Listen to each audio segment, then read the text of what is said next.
West Coast, she be on chill vibes. She believe in dreams, make them real life. Everything when she need it, clean up real nice. Maximum security, she keep it real tight. Top 2, fuck a top 10. On number 2, she got the keys, no we locked in. That's why we feel run through my mind, like we jogging. I'ma put it in her stomach till she nauseous. She like a niggas low key. Antisocial lest they approach me. For reversing, my competition in the mirror, fuck her verses. Sick as COVID, I get love from the nurses. Singing independent cause she got it and she working. Last bitch switching when she was a burden. Act like she need open heart surgery. All right. Yes, sir. Go ahead, Dartis. You good? All right, thanks for tuning in to an episode. Don't do that, chat. We back better than ever. I know we was off for 1 week, but that was due to a couple things going on. But we back. We just needed a break, man. That's all. You know, it was a holiday. My brothers be stressing me out sometimes, but it's all good. But we back now. As always, this is your boy Dartis, aka Tease. It's your boy M80. Your boy Dieter Money, man. Back with another one. Stun, man. And shout out to Damo. He not here right now, but shout out to him anyway. You know what I'm saying? Prayers up to Damo. Make sure he's all right.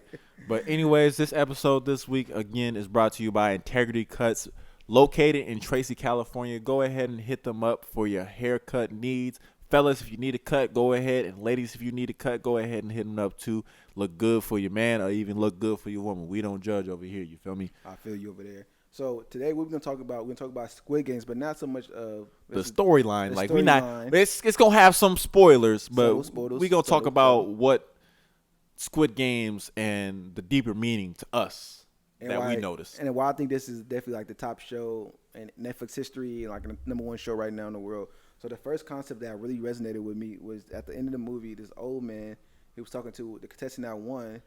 And he told him, and the dude was asking him, why did he help put on this game? The old man was like this.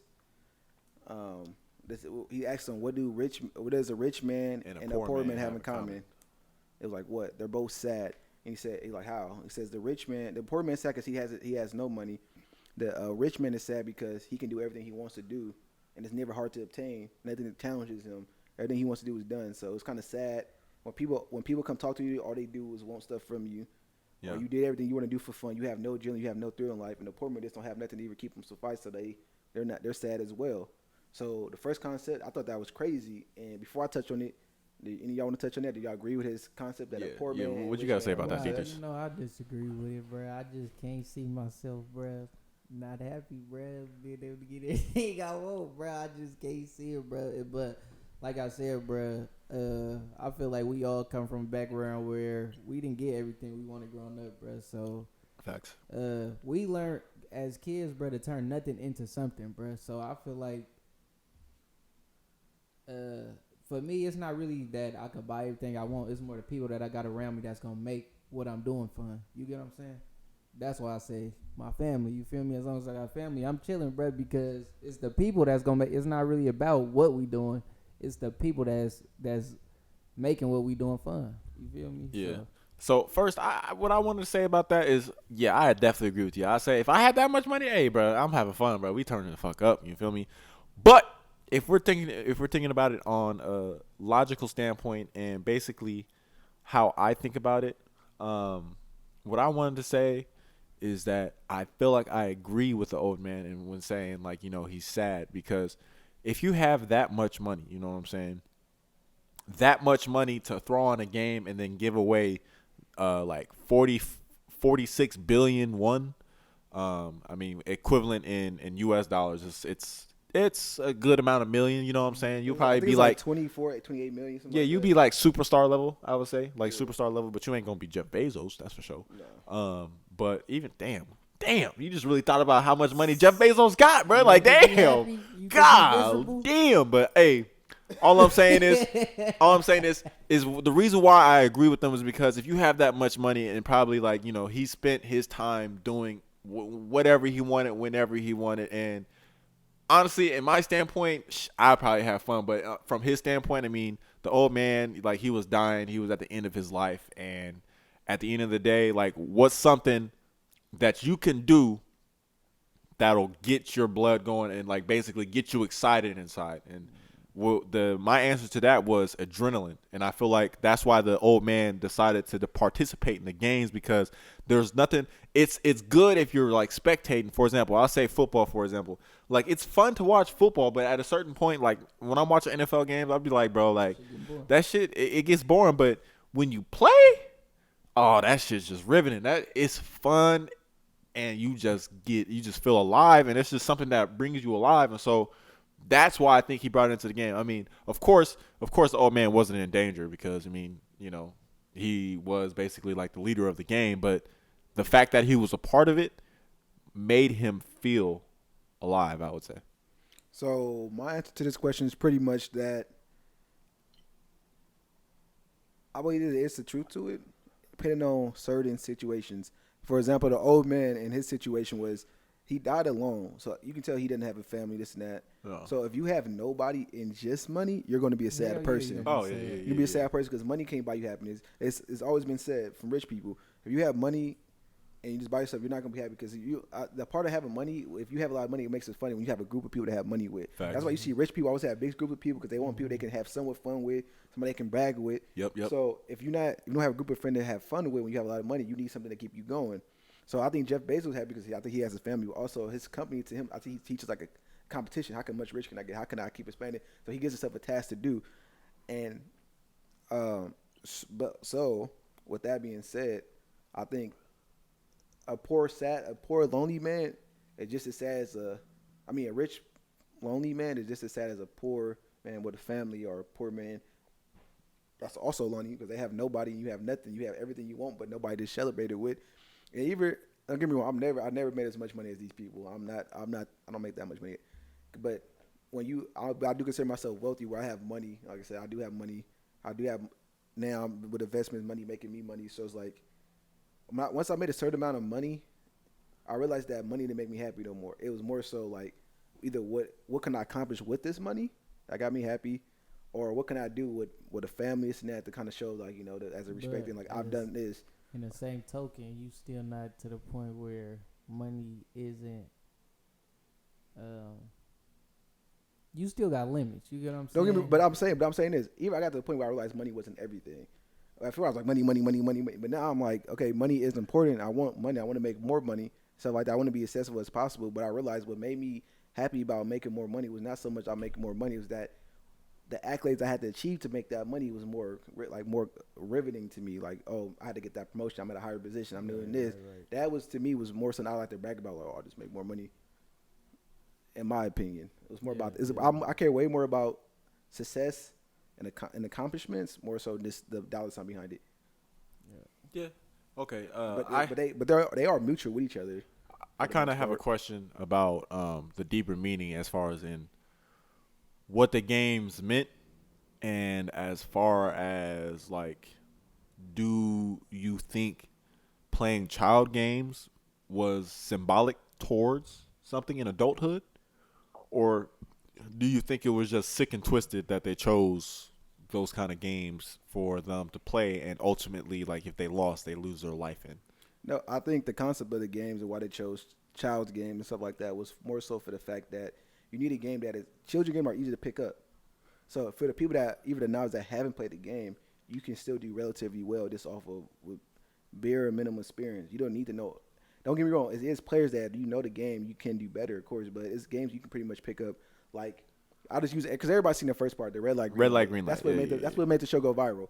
Everybody know red light, green light. Red light go, green light stop. I mean, green light go, red light stop. That nigga would have died. Oh yeah, he would have died for sure. I don't care where you from, how long you been playing that game. You know the simple concept. Okay, they say red light stop, green light go. So me knowing better techniques like how to time it, how to run through distance, and just kind of time the person's cadence and this and that to get further at a faster time, that's fine. Little techniques, but I can still be a novice and still like, okay, red light, stop, green light, okay, red light. You can kind of pick the games up, or if any game they chose is like game. Some of the games they chose weren't even kid games. It was just like luck, like that bridge game. Oh man, that's just luck, and that's just odds. Hey, that's no luck to that one. I'm not gonna lie. Hey, seeing that one, I was just like, fuck it, I'm probably gonna die. Like, I'm definitely gonna die because the way. Okay. let's go ahead and take a detour and let's just go to game number 6. That game to me, I was like, fuck. That's when I realized I was like, okay, this is just a fucked up game. You talking about the Squid game, the final game? No. I'm talking about the glass game. That's game 5. Oh, that's game 5? Game 6. Squid game is the final game. My bad. Game 5. Yeah, Excuse me. But that's game not a 5. kid game. So my question to that, Diethers who hasn't watched the show. So game 5 consisted of, it's a game where there's 2 lanes, and you have to make it to the other side of the bridge. The bridge is probably like 100 feet up in the air, like 10 stories up. They're glass panes, and they're like, I think like, what would you say, like maybe 3 feet apart? Yeah, and probably it's probably 20 of them to get all the way across. Yeah, so it's like 20 of them to get all the way across. But the thing is, each two lanes, they're all glass, but one is tempered glass, and the other one is regular glass. The regular glass can't support one person, but the tempered glass can support up to 2 people at a time. So you have to go across a bridge basically, and you have to make it all the way to the other side. And so they had to go in order. I think it was like 11 players at the left. There were 16. There were 16 players at the time, and so they had to choose the order they went in. And so, but they didn't know what the order meant. They didn't know what the order meant because they didn't know the game they were playing. No. It was just random. It was just random. Everyone you picked. So basically, it's like a memory game, and it's also a game where it's just like, if you're up, you're basically dead. The odds you picking everyone right is very. He low. said so. There was a math teacher apart, and so basically the odds of somebody making it across, like without if he was number 1 or even what he was doing, like what it was like 1 in 32,000, like 1 in roughly 32,000, to make it across. Oh yeah, extremely. He pretty much knew he was gonna die. Yeah. So he tried to run across. Yeah, basically, you already know you're gonna die. So basically, that's a game where it's just like whoever's last has the best chance of winning. And just thinking about that, what I wanted to say is, me seeing that, if I would have seen if it was my turn and I was just like, damn, bro, like I'm really about to die. I'm telling you right now, I'm not committing to any one tempered glass. Or there's 2 things I would do, right? Double stepping, because one, I'm 6'8", so I'm double stepping, bro. I was like, if they say like, oh, you can't do that, player M80, you feel me? Hey, you feel me, that player M80? I'd be like, all right, bro. So here's what I would do. I would do exactly what one of the other dudes did. Like, he just tried to take it fast. But here's the thing: the thing that really didn't make sense to me was how people in the show, they were jumping to the middle of the panes. If you use logic to think, that is the weakest point. The middle is the weakest point. Why would you jump there? I would. Oh yeah. I mean, you dying regardless. But honestly, like they didn't really try to save themselves. Yeah, they didn't really. They just knew. They just knew they were gonna die. But what I would try to do is I would try to jump on the corner. You know what I'm saying? Because I feel like that's the strongest points, because that's where the glass was laying on, like the rails that were supporting the glasses. Like, I'm gonna jump on the edge on the corner because, like, even with regular glass, like, some regular glass can be strong, but I was like, if you punch glass in the middle, it's gonna break easier than if you punch it on the edge. You get me? And so that's something I didn't make. Cool little video that was like, they should have used their shoes to try to slam with their shirts, try to slam it on the thing. Thought that was a cool concept. Yeah. But what I was going to talk about that is, that's what I think that, like I said, I like concepts. So what the bridge taught me was this: all the games, it was about technique. It was easy to learn. Even like the game before that, it's kind of like, depending on who you go against, what game you playing, what's your advantage, marbles. You can select what kind of game you want to use it, whatever you do to win the marbles. But when it comes to that game, at that point, it's no longer skill, no longer luck. It's just where you land in life, and that's life for you. No matter where you kind of go in life, depending on where you're first or last, it depends. You just got odds stacked against you. Whether there's nothing you can do about it. There's nothing you can do about it. Nah. Where you start. That's just life. I feel like you just came up with a solution though. With the shoes and the shirt. But that was just being. But the rules of the game was that you had to remove your shoes before you started. But I'm saying, but he never said go barefoot. Yeah, but he never said you had to. But they never said you couldn't pick up on shoes. Just had to they just said you can't. But wear nobody's shoes. thinking like that's that. See, that's the thing about life, and that's where my concept was gonna go in. I feel like growing up, bro, I noticed, like, for instance, you brought up the red light, green light game. The winner was never the person who could. It was always the person who could get across the fastest, but it was never the fastest person. If you get what I'm saying, it was the person who could slow down and think. You get what I'm saying? Yeah. What? You're right. You're right. Move on time. So I feel like you said, with the glass thing, sometimes it's not about, like, it's just I feel like it's just different. Like in math, you feel me? It's several ways to solve one answer. So I feel like sometimes you just got to think outside the box and come up with your own way. You get what I'm saying? Like Yeah. And that's definitely what the show had a lot of like thinking outside the box. And you see with some of the games, but in this game, it was one person that was like worked with glass, so he knew like he did have like a hidden technique, and he was using it, but he didn't even try to save nobody. He was like, I don't. Yeah. He's like, those people try to kill us the whole time. Yeah. Which is smart because it helped him when it came to the 6th game. But yeah, it came, but it was. My thing is like I'm gonna jump and I'm gonna correlate it to something else that's similar. Saw. Have you guys seen Saw? Like it's like I want to play a game, right? I'm not sure if you guys ever seen the Saw movie where basically they reach the end of the games, and what they have to do is there's a saw and it's cut in, and they have to like fill up a certain amount of blood.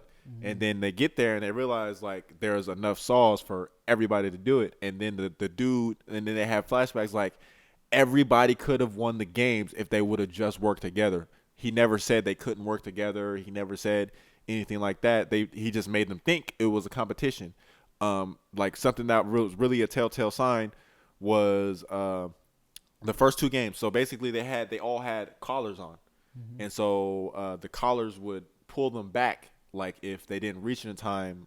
So basically it was like I would say like maybe like 6 people or something like that. Just as it wasn't not how many people were in the movie, but basically there were 6 collars. Everybody was connected to a line. Only they were all like connected to the line. The line would extend long enough for somebody to like reach. There was like a box, like I would say maybe across the room. So it was long enough for somebody to reach it, right? Reach a key and to unlock their respective collars. And so basically they had to take turns. So like they would run up, he would get the key, unlock it, and then the next person could go. And then the next person could go. And then the next game was like you have to find I guess I wasn't sure if it was a key, but basically like there was a blast door and you could get in there and protect yourself from the blast. But what people did was like somebody died after each game. And there was another game where it was just like you have to generate a certain amount of electricity by putting a rod in your body somewhere. Right. And so instead of everybody putting one in themselves, they found one person and basically killed that person by putting all the rods in them. Right. And so they get to the end, they realize like, oh, we have to film a certain amount of blood. And so instead, like all they had to do if it was everybody was just cut down to like maybe the middle of their hand. But they ended up like the 2 people that were left ended up cutting down halfway their arm. So they ended up dying anyways. And then the dude comes back and realizes he was like the first game, all the keys were literally the same key. So somebody could have got the key and just passed it down and you guys would all survive. The cellar where there was only 3 cellars, I'm not sure if you guys noticed, but more than one person can fit in the cellar. Nobody decided to share it. You guys decided to leave somebody out there. The other one, like with the games where you guys had, I was like, everybody could have just put it in their own respective body part and it would have worked. And that's what I'm thinking as far as like what happened with Squid Game, because it's like if they would have just worked together, a lot of shit. Like honestly, the first game, I would say, I know I'm talking a lot, but red light, green light, that was fucked up, honestly, because people were just they said, they just started running. They didn't know they was going to die. They said eliminate, but they didn't let you know you were going to die. Yeah, they didn't let you know you was going to die. But I want to say with you had a great concept. The whole point is like, teamwork. And that movie Saw makes sense because he was trying to test humanity. Like, if you just use your humanity, you work together as a team, you all can survive. But he tested humans saying, y'all not going to work together anyway. You're going to kill each other off. But what the difference in Squid Game was this. You wanted to kill people. They knew people would kill because the more people die, the more money you got. At the end of the day, these are all people in debt. So it's all about optimizing your money. Facts. So if I kill you, I'm richer if I win this game. So you seen it when with Song Woo. He was like, he started killing people. He even shut up about my boy Ali, bro. He cold piece of work, bro. Ali a little stupid though. You wasn't supposed to fall for that trick. Yeah, he shouldn't have fought. But I mean, it was another great concept because Ali, he saved the main character. In the beginning, in the red light, green light game, like basically, it was funny because I seen a tweet today. It was like, "Oh, love you too hard." Twitter is gonna definitely like have a field day with this one because that's basically how it is. Like you could be a great person and you'll still get backstabbed. That's just the way of the world. You know what I'm saying? Because he went out of his way, he saved somebody. It wasn't what I'm glad is the person he saved wasn't the person that killed him, but it's still messed up because like the person who ended up killing him saw how much of a great guy he was and just couldn't. He tried to save his life because he was about to win. Like he was like, well, how about we try this? And he knew he was doing him dirty, but the dude had such a pure heart. He was like, no, what? Let's see this another way around it. They're not gonna do this. Let's see what I can do to make it work. Yeah, but that's just playing on the week at that. The only thing I want to say is that I feel like the true winners of the game were the people who didn't come back. Oh yeah, because if after seeing that first game and they said, oh, there's going to be multiple games, I'm like, immediately in my head I'm thinking, oh, everybody has to die. Like, everybody has to die. But that's the next concept. So bring that concept back. I want to touch on. So what did they do? So at one point after the first game, the way it works is if the majority of people there vote that they want to end the game, they can end the game. And the game is over. You can go home. They don't hold you captive here. As long as everybody votes. Yeah, and it's completely voluntary. That's the thing about the game. Like, everybody who's there signed and said, and they went there of their own will. Nobody was forced to do anything. So at one point they did leave the whole situation. They all went back to their respective lives. Besides the people that died from for the first game. For the first game, yeah. So after the first game, people was like, "Nah, I ain't feeling this." They said, "Nah, we're not feeling this." So basically, anyways, they voted ultimately to not play the game anymore. They ceased the game, and the people who kidnapped them took them all back home. I mean, they didn't do it nicely, but they gave them back their life. They said, "You can go back to your life. That's fine." Took them all back, and then eventually, spoilers, of course. A majority of the people came back. Like, I would say, like around like 90%, 90. So I think 90% of the people. At the end of the game was like 230 people. So basically, like half the people died in the first game. And 197 people came back. Yeah, or 187, I thought. 187. Like 187 people came back out of like 222 or something like that. You know, and like I think they said like 13 people didn't come back actually. 13 people. 13 people. Like something like 13 or 31 or something like that. 201 people or something like that. Yeah. But most people came back. And so. Honestly, I was reaching towards that too, but I was thinking like, you know, I wasn't really mad at the people who came back, and they were just like, well, fuck it, like I'm gonna come back because at least here I'll be playing games, and I was like, you know, I'll die if I lose, but out there on the street, I'm gonna be a loser for life. You know what I'm saying? And they really didn't see. It was basically, to me, it was basically like constructive suicide, to be honest. Because on the street they were going to die. They had nothing going on. They had nothing going on. Get killed. Full of depths. A lot of people was going to get their kidneys took in and get killed by some gangsters. A lot of them really had nothing going on. Their death was coming soon. So it's like, why not fight for my life with a chance to become rich potentially, then instead of just live my life as a cheap until my day come and I still have nothing. So the concept, what I'll ask y'all, given that situation, right now, see, we're different because none of us is that poor and broke, or we just like, I'm going to risk my life. But say somebody said, Jeff Bezos came up to you like, hey, if you win this competition, I got $5 billion for you, U.S.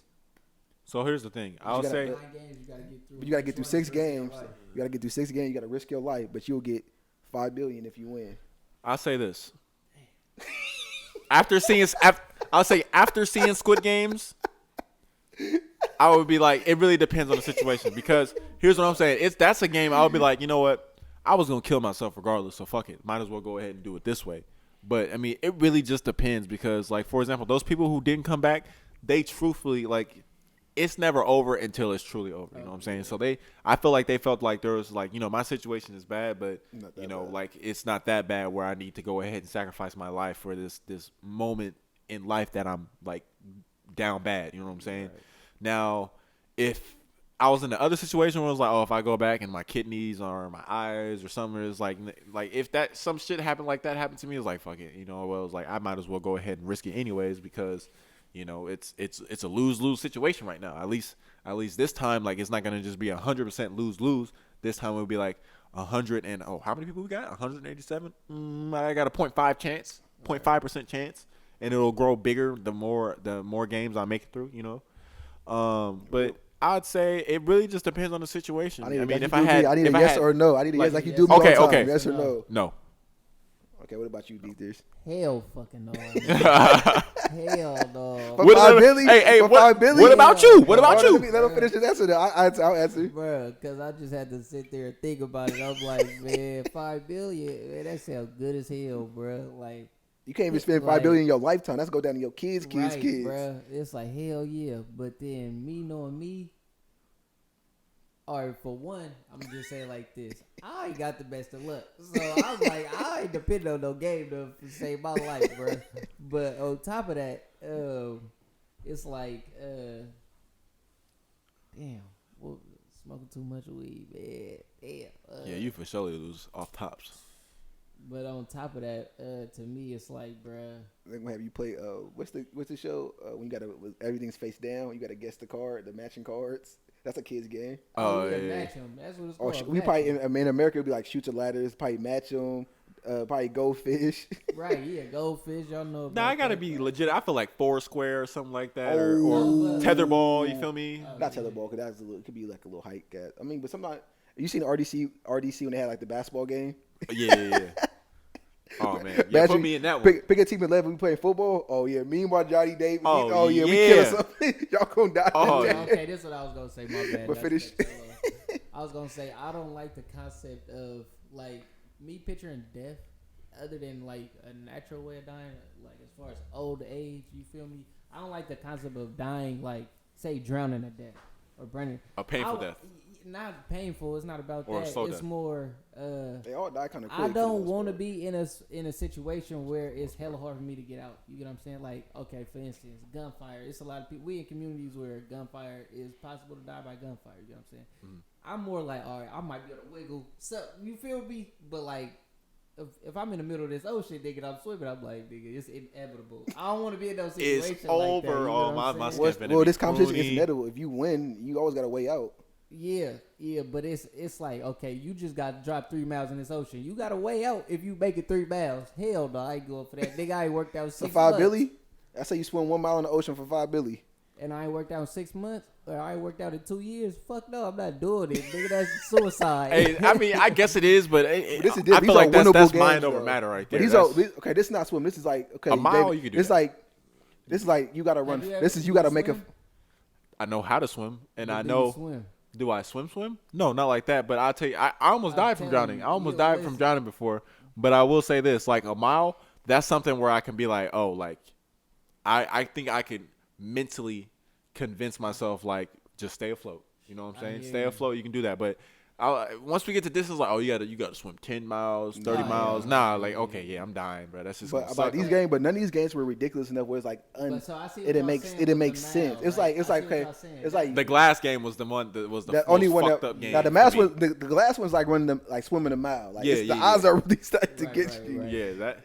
And as far as you saying, like, the only thing I didn't like about Squid Games was like the reason why I would say yes if it was a quick death, because I mean, like, you know, basically they're just getting executed with a gunshot to the head. That's quick. That's a quick way to die. Like, I wouldn't mind that. You know what I'm saying? Like, some of them weren't quick. But some, like, that's what I'm saying. But the ones like where they had to fall to the death and like there were still motherfuckers who were still alive. That's fucked up. Like, that's fucked up. Like, I couldn't imagine dropping and you just break every fucking bone in your body and you just wake up like, like. And then them niggas don't even. They just. Some people survived it and they kind of. Some people survived. Yeah, some people survived. So to answer my question, I'm not doing it. If you pay attention to my answer earlier, don't do that, Jack Crew. Like I said, I feel like money isn't the root of everything. I mean, happiness for me. Yes, I would love $5 billion because that would get me to the next level of happiness. But because I also have my family on top of that. But it's just not worth it. My life isn't worth. I don't think $5 billion. Not just a guaranteed $5 billion. It's like if I make it through 6 games, but not just regular 6 games. 6 games competing against 456 people. Oh yeah, I gotta be down real bad to do some shit like that. Now maybe that's a concept for these street dudes too, bro. Motherfuckers going to risk their life for $5,000. You know, there's people out there every day right now who will risk robbing somebody. Right? Don't know if this person has a gun. You feel me? If they're protecting themselves somehow. Don't know if they got a knife. People die in the most foolish ways.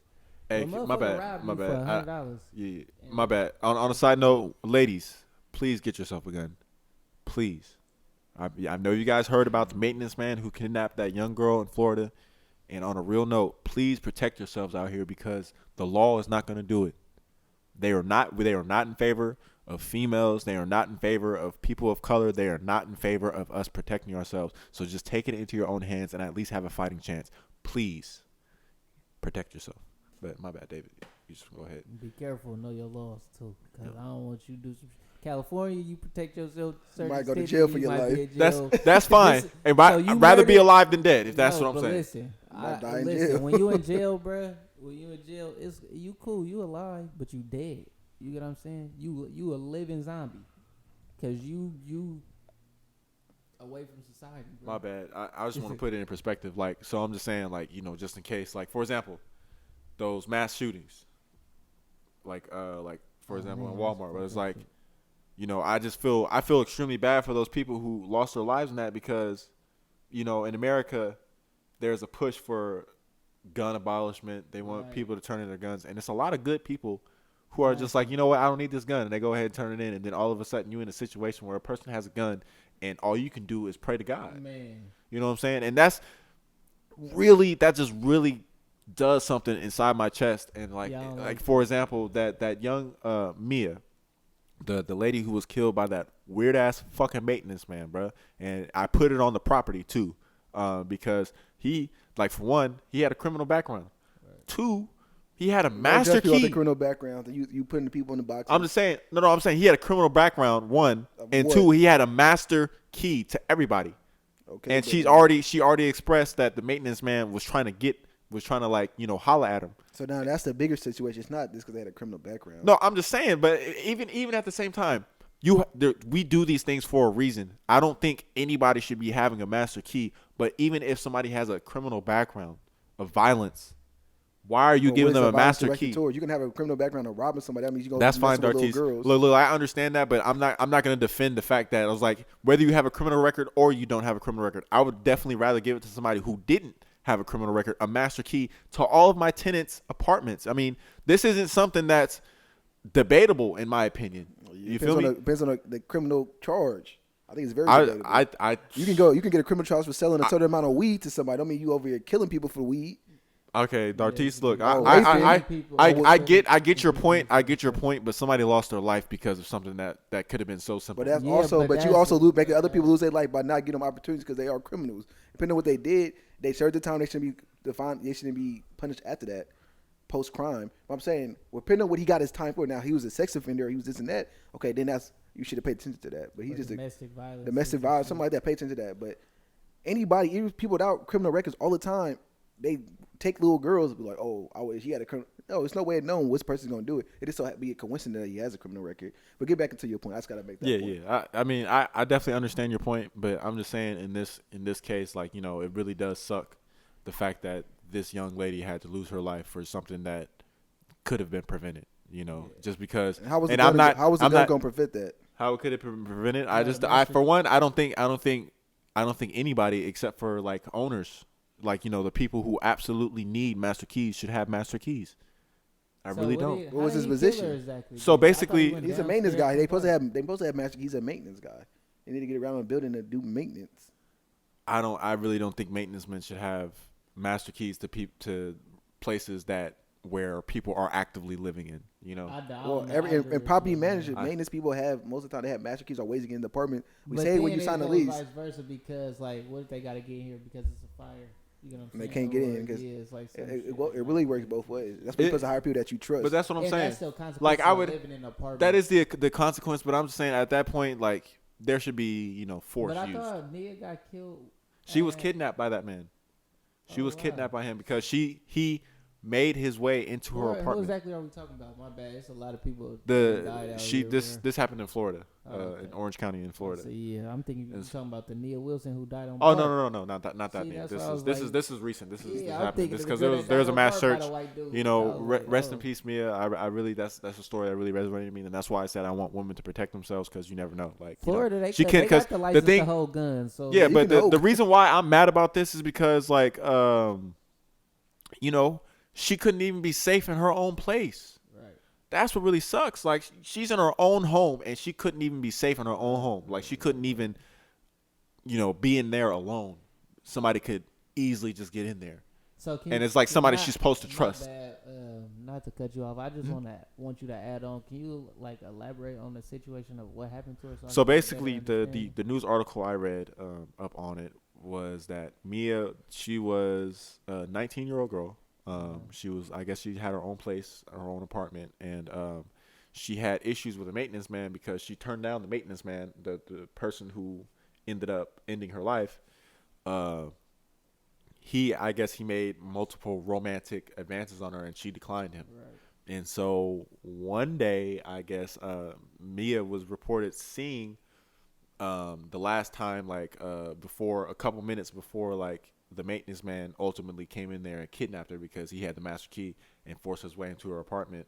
and the police. No force with a master key. You just yeah, exactly. You just got in. It was unwelcome. You know, and so the police, they, you know, there's laws, and so they stopped them, interviewed him, but they ultimately let him go.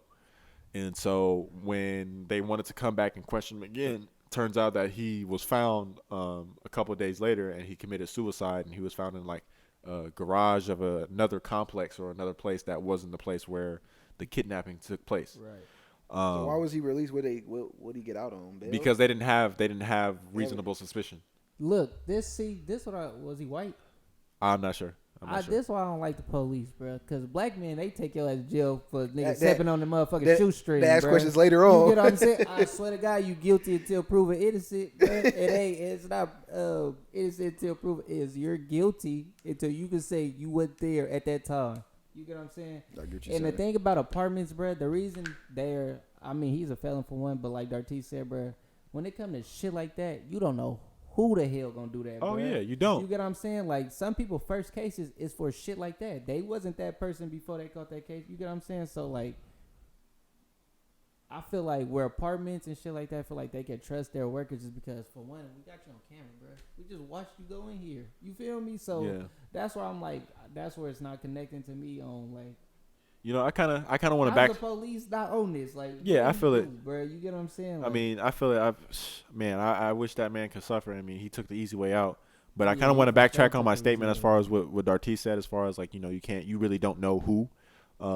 I would say a compromise that could come into that instead of like, you know, I understand that people need to have master keys in order to do with that. And, you know, not everybody has a ill mind like the man who killed Mia, but I would say like, there could be a placement in like no master key, but I just want to say there could be some kind of like alarm set in place. For example, like if for your door, like if you're living in a mass apartment or something like that, I feel like there should be you know, for example, like alarms. Like let's say if the tenant is in their house, right? The tenant is in their house and like they let them know, and like let's say if there's an open door, like there should be some kind of alert, like, oh, this person's door is open. You know, maybe they're home, maybe they're not, or just some kind of alert to let them know that. Or for example, with the master keys that the maintenance men use, right? Like maybe there can be some kind of digital signature for whenever they enter an apartment. That way they know. No, they have those. Yeah. Well, they need to get that available. I just want that to be made available, you know, because I mean, you can. That's the part that just, they forget about. They leave poor people to because there's just so much evil in this world today, and I really hate seeing all these sad stories. It grinds my gears. I hate when people protect on like defenseless people. You feel me? Or like, in other words, pray. You feel me? I hate when people try to. It's just something that's just like, bruh. Why mess with the weak, bro? Like, why take your advantage on something you know? But then that's the answer for whoever that is. Or it's a millions of people like that. Definitely, but also like you have to realize that's why I say like, ladies, protect yourself, because it's just a way of the world. Because I mean, like, yeah, we're humans, we're able to have that, but just like there's light, there's evil, and just like, you know, when we say we pray on the weak, we can't really say like, oh man, like, that's something that shouldn't be happening, because that's the way the wild is. That part is you don't see lions going after the strongest zebra in the pack. They go after the motherfucker who's hanging at the back, the one who's looking sick, the one who's the slowest, the one who's not the strongest. That's who they predicate on. And it's just like, you know, you got to go ahead and take some kind of measure to be able to defend yourself, because not everybody is physically gifted to be able to, like, you know, overcome their offender. I got a quick question for Dartis, because you in property management, man. Yeah. So what are y'all requirements to enter someone's home without them being there? So before entering somebody's home, we have to first we reach out to them, or they reach out to us, and we got to ask them, do we have permission to enter? If you're not home, do we have permission to enter? If they say no, that means we must call or schedule with them, or wait for them to be home before we can go into the apartment. Right. But in case of emergency, we can give people notices, like no matter what, in 24 hours, we're going to come in your apartment. Okay, so it has to be a notice first, though. Yeah, we're going to go into any apartment. It can't just be 5 minutes. I'm going in there. You know what I'm saying? No, we got to give some form of notice for legal things. But what Marjani's saying, if we need to get into any apartment, I need to get into any apartment I need to get in right now. I have ways to get in there. Yeah, but I feel that's why they hire. That's why you're supposed to be a trusted employee. Like why exactly? That's anything. That's what Marjani was saying, though. I don't think he was even saying that it was. I feel like all maintenance men shouldn't have that key, bro. It should be the supervisor of the maintenance men. He should be passing it down and making sure he's monitoring who's going into these houses because that's correct. Steal. That's correct. But there's ways to get. It's depending on the property. It's ways that you can get the keys. Whether you have a master key. If he wanted this one girl, he doesn't need to have a master key to get to that. He can make a solo copy and it could be a key for that door. Oh, so how you do have you ways do that? You have ways of making keys. You have key makers. You have other things you can Property program manager. keys. I feel like I don't have a master keys, but I'll need to go downstairs to make a key for an apartment I need to get into. I can go make a key. Well, exactly. That's where we getting at as citizens, bro. And for instance, you live in this apartment. It should not be easy for anybody to get in our shit. No, it won't be for anybody. It's for people. It's people that work in the building can get in your shit. Which is anybody, bro. We don't know, bro. There's a whole program to set up your key. It's not anybody can set up that program. You gotta have a whole password to get into. I want it to be to the point where your boss know that you made this key for this house. Yes, it's in there. It's all tracked. We don't want the police to pick up this man for kidnapping this girl and let him go because they can't prove that he just made a key to get in her shit. That's where we arguing. Oh, it's about that's how that's cool. But I'm saying, even with that being said, if you work in a property, people lose their keys every day. It's fine. No, that's not the problem. I wouldn't care. I'm saying the problem to me is, if for one, we're living here, bro. Our lives, we go to sleep. Our lives are at jeopardy, bro. Y'all can just walk into our shit. We can't stop y'all for that. When we sign our contracts, we agree to that. But we also agreeing on our safety, bro. So my safety requires me knowing that whoever owns these apartments know who the freak that works here is coming into my apartment, bro. And that's what they do. They have things and they take measures to track it. But just like that situation, you can't track everything that goes on. Wow. Somebody's to make a random detour. You can track it to the point once it's done, but our newer methods easier to track. But some of the old school methods, some of the older buildings, it's never tracked. We need to update. You definitely gotta update the standards. Could just be older buildings, But I feel like that brings a conclusion to today's discussion. I really appreciate you guys. Anybody get into your house? I mean, you talk about apartments, but anybody in the neighborhood can randomly. They don't have now with no master key. Yeah. Yeah, well, anyways, let us know in the comments if you guys have any comments about Squid Game, whether it be rest in peace Mia. Any comments about what you think today's standards should be, and please remember to comment, like, and subscribe. And as far as being a weirdo and just in general, don't do that. Don't do it, please, bro. We'll come get you. We finna be them, bro. We need some real, bro. Anybody that just